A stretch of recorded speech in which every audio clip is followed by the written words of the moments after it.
오늘도 찰리형 시청 감사드려요. 구독, 좋아요 부탁드려요. 안녕하세요, 찰리브라입니다. 어저께 새벽에 나왔던 셀시우스 부채 청산이 서서히 들어가기 시작했다는 긍정적인 뉴스가 나왔고, 오늘도 제가 새벽까지 뉴스 몇 개를 이렇게 종합적으로 살펴보니까 그래도 긍정적인 뉴스들이 하나둘씩 나오기 시작해요. 가장 중요한 건 인플레이션이 진짜 꺾이려면 FED에서 금리를 과격하게 빅스텝, 자이언트 스텝 했다고 해서 인플레이션이 꺾이지 않는다는 거는 여러분들이 이미 인지를 하실 텐데, 우크라이나에 관해서 이제 휴전 협상이 진행될 거다라는 얘기가 서서히 후면에서는 들리기 시작을 하거든요. 그래서 그 키를 잡고 이번 영상의 흐름은 이제 말씀을 드리려고 합니다. 일단 여기 셀시우스 대표가 나와 있는데 어쨌건 잘 됐으면 좋겠습니다. 자, 부채 청산이 서서히 들어가기 시작했고, 오늘 새벽에 4시 28분에 제가 이 캡처를 했는데 유가가 급작스럽게 8% 가까이 떨어졌어요. 그러니까 이유가 명분이 뭐냐면 리세션이 도래했다. 경기 침체이기 때문에. 그렇다고 찍어다 붙이기는 또 잘해요. 뉴스라는 게 참 저도 이제 찍어다 붙이는 걸 잘하긴 하는데, 여기 보시면 다우존스, 나스닥, S&P 500 지수, 특히나 우리가 좀 눈여겨 많이 봐야 되는 게 달러 인덱스가 106.55로 원화로 환산했을 때는 1310원인가까지 아마 올라갔을 거예요. 그래서 야, 이거 끝났다. 앞으로 지속적으로 끝났다. 근데 여러분들이 아셔야 되는 게 뭐냐면, 일단 이벤트가 8일날 있어요. 8일날 실업률 발표가 있고, 자, 실업률이 이게 계속 올라가냐 낮아지냐에 따라서 아마 여러 가지 방향성이 바뀔 거고, 가장 중요한 건 CPI가 13일날 이제 발표가 돼요. 그래서 중요한 변수가 몇 가지가 앞까지 남아 있기 때문에 오르락 내리락 2만 달러 위로 올라갔다가 2만 달러 밑으로 미온적으로 내려갔다가 당분간은 이런 추세를 유지하지 않을까라고 저는 생각해요. 특히나 중요한 게, 오늘 제가 방송 녹음 전에 달러 지수를 봤는데 이 비트코인 2만 600달러, 650달러 찍었다가 또 찔끔 떨어졌다 이런데, 중요한 건 2만 2,400달러 이상까지는 급작스럽게 올라줘야 아마 안정권에 들어갈 거예요. 예, 그런 관점으로 보시면 되고, 자, 여기 이제 전 세계 이제 채굴기에 관해서 메카죠. 사실은 가장 큰 메이저 채굴 회사죠. 야, 우지안의 비트메인, 그래서 안트마이너라는 이 브랜드를 가지고 지금까지 채굴기를 전 세계에서 가장 많이 팔고 있는데, 여기 보면 제가 이제 이거는 되게 중요한 거거든요. 여기 보면 이더리움과 이더리움 클래식은 이 알고리즘이 똑같아요. 채굴 알고리즘이 똑같아서 채굴기도 똑같아요. 근데 여러분들 이미 아시다시피 3분기 말에 진행될지 4분기 초에 이더리움이 포스로 넘어갈지 모르겠지만, 이 세일하는 시점이 7월 6일 날 9시부터 이거를 판매를 하기 시작하거든요. 근데 비트메인은 이미 어느 정도 알고 있지 않을까. 지금 현재 이거를 판다는 의미는, 자, 가만히 여러분들이 한번 생각을 한번 해보세요.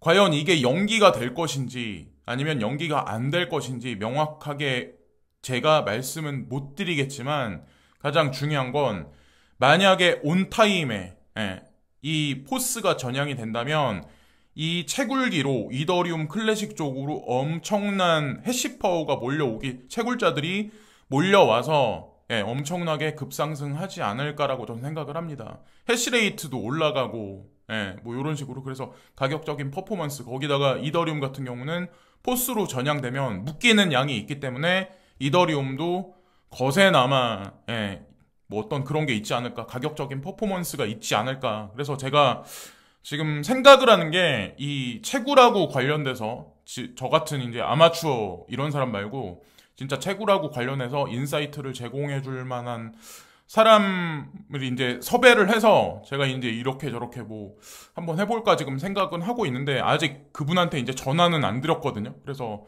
조만간에 제가 이제 방구석에서만 계속 이 영상을 그냥 사실 조회수를 빨아먹는다 이러신 분들도 있는데, 원래 아시겠지만 제가 이 유튜브를 시작했던 게 집구석에서 뒹굴뒹굴거리는 게 지겨워서 이제 시작을 했었어요. 사실 이미 아시는 분은 아시겠지만, 그게 어떻게 하다 보니까 운이 좋아서, 원래 저는 운이 좋은 편이거든요. 뭘 할 때마다 항상 운이 좋고 긍정적으로 생각해서 좋아해 주시는 분도 많고 그래서 이제 항상 감사하게 생각하는데 어쨌건 그런 전문가분들한테 뭐 이렇게 조언을 구하고 그런 견해를 여러분들하고 같이 공유를 하려고 이제 생각을 하고 있습니다. 그래서 이 채굴기를 발표를 할 건데 RTX 3080 그래픽 카드 25개만 구매 그 파워가 있다, 뭐 이런 가치가 있다, 뭐 이런 식의 얘기가 그래서 어쨌건 그런 관점으로 지금 현재 시점에서 이 채굴기를 판매하는 게 그런 관점이지 않을까라고 생각해봤고 그리고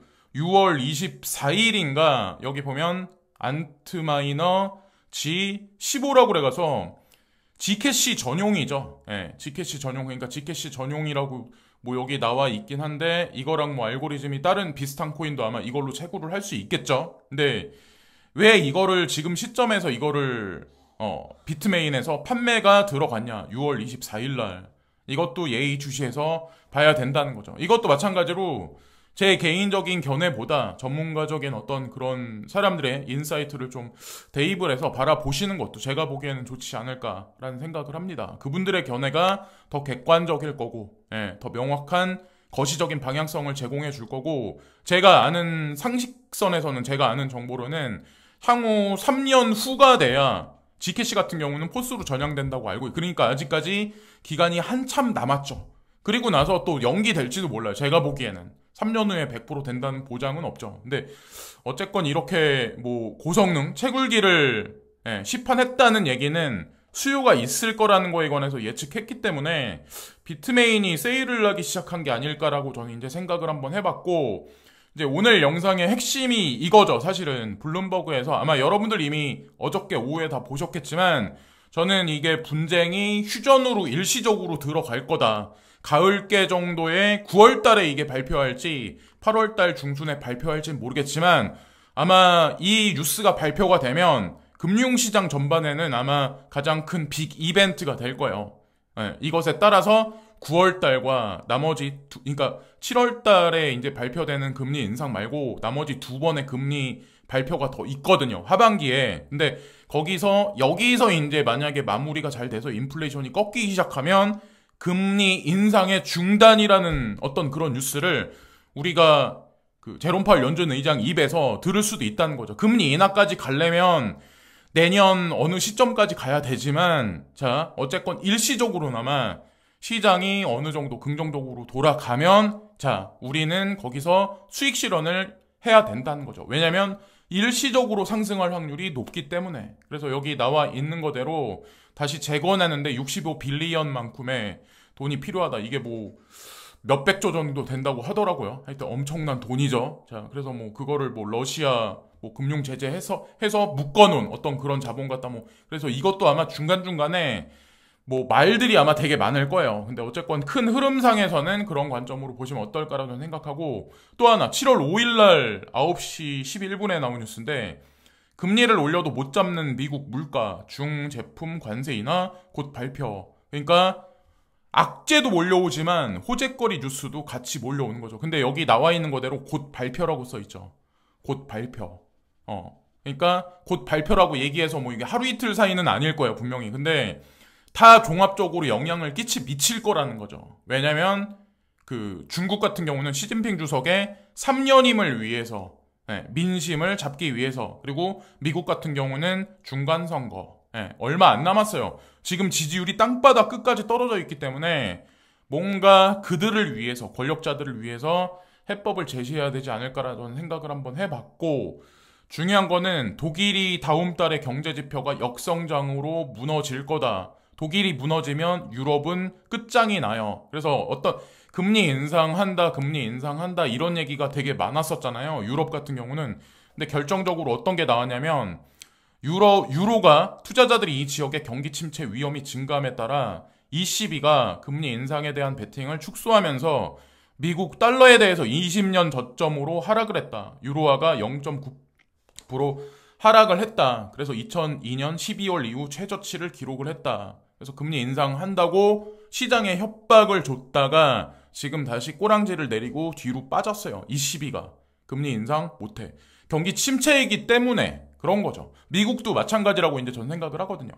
얼마 전까지만 해도 뭐 빅스텝이다, 뭐 자이언트 스텝이다, 더 나아가서 뭐 더 큰 스텝을 할 거다, 1% 금리 인상 할 거다라고 얘기를 시장에 압력을 줬는데 막상 리세션이란 어떤 그런 영향이, 부정적인 영향이 시장 전반에 미치니까 지금 들어서는 좀 약간 그런 것 같아요. 근데 어쨌건 달러 대비해선 많이 가치가 하락을 했고, 원화로 환산했을 때는 제가 보니까 1310원? 예, 1340원 뭐 요 언저리 왔다 갔다 하더라고요.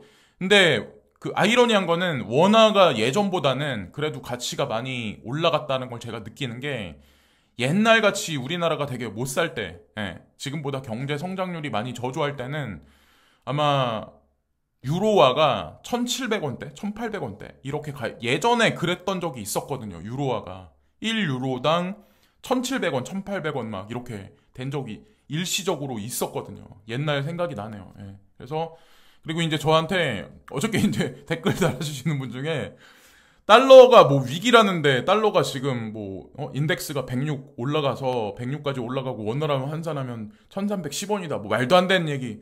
근데 저는 뭐 아시겠지만 좀 거시적인 관점으로 많이 말씀을 드리는 편이에요. 이때도 3년 전에도 마찬가지. 이거를 클릭을 해보시면 아마 2018년 여름 정도 될 거예요. 자, 여기 보면 세력들이 달러를 버리고 암호자산으로 리셋하는 과정. 저는 이렇게 생각했던 게 되게 오래됐고 바뀌지도 않아요. 달러가 아무리 1300원, 1400원이 같다라고 해도 궁극적으로 마지막에 결론이 어떻게 날 거라는 거에 관해서 저는 목적 의식이 있기 때문에 중간에 누가 뭐 달러가 어떻게 됐다 뭐 이런 거에 개의치가 않아요. 예. 그래서 앞으로 비트코인이 1억을 넘어서 10억을 넘어서 향후 5년, 10년을 바라봐서 100억까지 가는데, 예, 저는 흔들리지 않습니다. 자, 분명히 기축통화의 자리에 들어갈 거고, IMF SDR 통화바스켓에 있는 5대 기축통화들은 약해지면서 그 에너지를 본인들이 찍어내는 CBDC나 스테이블 코인 쪽으로 옮겨가기 시작을 할 거예요. 예. 어쨌든 그렇다는 거죠. 그리고 여기 보면 시티는 경기 침체로 유가가 연말까지 배럴당 65달러로 하락할 수 있다고 경고를 합니다. 언제는 유가 대폭등한다고 했다가 또 이런 식으로 지금 얘기가 나오기 시작을 했네요. 예, 경기 침체로 연말까지 배럴당 65달러로 하락할 수 있다고 생각을 합니다. 근데 이게 이런 뉴스가 나왔다고 해서 이 뉴스대로 된다는 보장은 없지만, 인플레이션이 꺾이면 유가가 실제로 이렇게 떨어질 수도 있다고 저는 생각해요. 다만 일시적인 확률이 높지 않을까. 다시 동절기 깊숙하게 가면 어느 순간 우크라이나가 다시 발톱을 드러내지 않을까. 예, 그래서 시장에 폭락을 주지 않을까라는 생각을 한번 해봤습니다. 그거는 뭐 이제 후행해서 이제 나중에 이제 말씀을 드릴 거고, 또 여기 뱅크 오브 아메리카가 이제 한 가지 견해를 어필을 했는데, 이런 게 참, 이런 뉴스가 우리 투자자들한테는 되게 호재 뉴스거든요. 여기 크립토 윈터의 어떤 그 영향으로 인해서 50%의 뭐, 예, 크립토 유저들, 그러니까 뭐, 그 투자자들이라고 봐야죠. 여기 활동하시는 사람들이 50%가 사라졌다, 뭐 떨어져 나갔다, 뭐 이런 식의 얘기를 하는데 호재 뉴스죠. 실제로 그래요. 지금 현재 관심을 안 가지시는 분들이 점점 많아져요. 지금 현재 가격이 떨어지면 대중 심리는 꺾일 수밖에 없고, 내가 투자한 코인에 관해서 확신을 못 가질 수밖에 없는 게, 그게 뭐 인간 본성이죠. 뭐 그건 할 수 없는 것 같아요. 또 가격이 올라가면 대출받아서 또 매수를 하고, 가격이 떨어지면 폭락할까봐 손절을 하고. 근데 반대로 해야죠. 그리고 그게 아니라면 지금 이런 뉴스가 나올 때 버텨야 돼요. 조금만 버티면 여러분들이 원하시는 단 2개월간의, 3개월간의 그런 장세도 분명히 옵니다. 그리고 운영을 잘 이렇게 하시면 마이너스도 복구가 될 거고, 제가 그랬잖아요. 몇 년을 보면 인생이 바뀔 수도 있는 그런 사람들이 되게 많이 나올 거다. 제가 그리고 유튜브 영상을 그런 식의 위주로 좀 변화를 다채롭게 해서 찍을 거다라고 말씀을 드렸는데, 아마 그대로 분명히 될 겁니다. 자, 그리고 다비치 제레미가 뭐라고 얘기를 하면, 짐 크레이머라는 분이 있는데, 이분이 이제 칼럼니스트? 경제학자? 그러면서 이제 방송인인 것 같은데, 이분이 일주일 전인가 비트코인이 12,000달러까지 갈 거야 라고 주장을 한 적이 한 번 있었어요. 그래서 그걸 비꼬면서 이분이 이제 말씀하시는 것 같은데, 비트코인이 바닥 근처에 있다는 것을 알고 있습니다. 예, 그래서 뭐 인간 지표다 뭐 이런 식의 우회적인 발언을 한 것 같은데, 뭐 특히나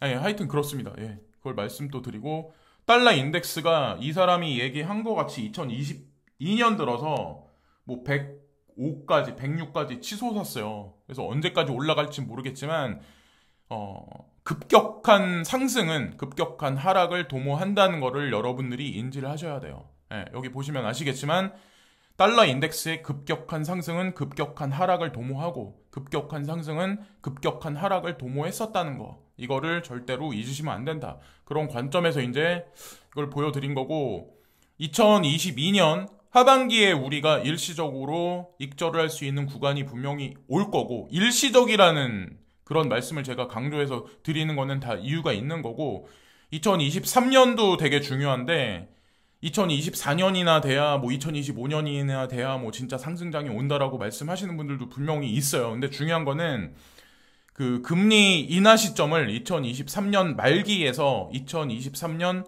6월달 중기, 2분기에서 3분기 그 중간 정도로 보시는 분들이 시장의 그 예측자들이 생각보다 지금 많이 늘어나고 있는 상황이라서, 만약에 리세션이 온다고 하면 몇 년간의 장기 리세션이 아니라 단기적으로 끝날 가능성이 높다는 것도 배제하시면 안 된다라고 이제 저는 생각을 합니다. 그래서 어쨌건 그런 측면에서 매도와, 그러니까 익절과 매도 시점과 매수 시점을 잘 여기서 이제 내년 6월달 되기 전에 잘 구분을 하시면 아마 좋은 일들이 많이 생길 것 같아요. 몇 년 후에, 후를 보시면. 그리고 유로화가 여기 보면은 스테이블 코인을 뭐 찍어낸다. 그래서 제가 알기로는 제레미 얼라이어, 그러니까 서클사 CEO가 6월달 말에 이거를 찍어낸다라는 얘기가 있었는데 유동성이 하나 늘어난 거죠, 사실. 달러의 에너지는 USDT와 USDC를 통해서 크립토 시장으로 이전되고 있는 현재 시점이고, 유로화는 이 스테이블 코인을 이용해서 그 에너지를 우회적으로 지금 크립토 시장으로 옮겨가고 있는 파일럿 테스트를 글로벌 리스트는 이 시스템을 통해서 하고 있는 게 아닐까라고 이제 전 생각을 해봤습니다. 이게 뭐 말이 되냐? 유로화는 건재할 거고 달러도 건재할 거야. 뭐 기축통화이기 때문에라고 말씀하시겠지만 제 눈에는 그렇게 보여요. 결국에는 그렇게 될 수밖에 없고, 그리고 이제 마지막에 이제 제가 말씀드리고 싶은 게, 리플사가 2명의 뭐 새로운 변호사를 고용을 했다. 근데 이걸 보면서 여러분들은 어떤 생각하시나요? 2명을 새로 고용하니까 뭐 더 리플사가 이길 거다, 질 거다 뭐. 근데 제가 생각하는 건 뭐냐면, 이 변호사를 100명을 구하든 1000명을 구하든 그게 중요한 게 아니라 본인들이 생각하는 시점까지 이 소송은 끝내진 않을 거예요. 본인들이 원하는 만큼 리플이 국제 송금 시장에서 이 망으로, 본인들이 생각하는 그 망을 어느 정도 인프라를 확보할 때까지는 가격도 올려놓지 않을 가능성이 상당히 높고, 그리고 계속해서 코인도 계속 팔아될 확률이 되게 높다라고 저는 생각을 합니다. 그래서 어쨌건 이 코인에 만약에 나는 목숨을 건다, 그냥 계란을 한 바구니에 담으실 분들은 거기에 준하게 공부량이 안 돼 있으시면 중간에 아마 떨어져 나가시는 분들이 되게 많을 거예요. 저조차도 그냥 분산 투자 중에 하나가 리플이거든요. 제가 끝판왕이라고 말씀은 드리긴 하지만. 그래서 어쨌건 끝까지 버티는 사람은 아마 좋은 결과가 분명히 있을 거예요. 근데 거기까지 가는데 가장 아마 고통을 주는 코인이 리플일 거예요. 다른 모든 코인들보다. 저는 이제 그렇게 생각을 해요. 자, 오늘도 여기까지 말씀드리면서 이번 영상도 마치겠습니다. 오늘도 시청해주신 많은 분들께 깊이 감사를 드립니다. 감사합니다. 오늘도 탈리움 시청 감사드려요. 구독, 좋아요 부탁드려요.